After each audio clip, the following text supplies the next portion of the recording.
How to fix unresponsive keyboard keys on your laptop. So if you're trying to press a key on your keyboard and it's not working, I'm going to show you how to go and solve this in Windows 11. Now, the first thing you'll need to do is open up your Start menu and then just click on Settings. From the left-hand side, click on Accessibility, and then you'll need to scroll down to the keyboard and click on this. Now make sure sticky keys are turned off like you see here, and also make sure filter keys are turned off as well. You'll also need to go and turn on the on-screen keyboard, as we'll need this in just a second. Now I'm just going to minimize out of the keyboard like so, and then you can right click on the Start menu and this time select Device Manager. You could then click on the drop down arrow next to Keyboards, and here you'll find all of your different keyboard devices. Now what we need to do is right click on the keyboard and press Update Driver, press Browse My Computer for drivers, and select Let me pick from a list of available drivers. You could then go and select your driver and click on Next, and you also need to do the same for this one as well. So we're going to right click and press Update Driver,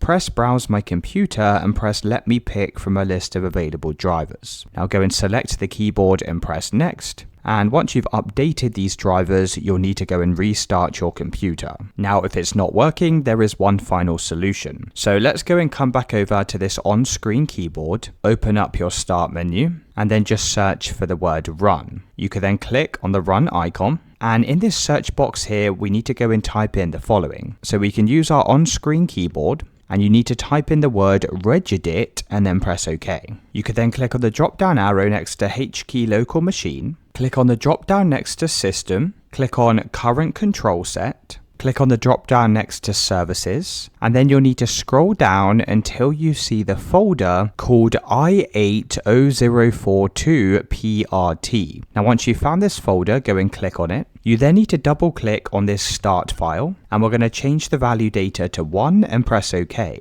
Once you've done this, go and close all of these windows and you'll need to restart your computer. Once your computer's restarted, your keyboard should now be working.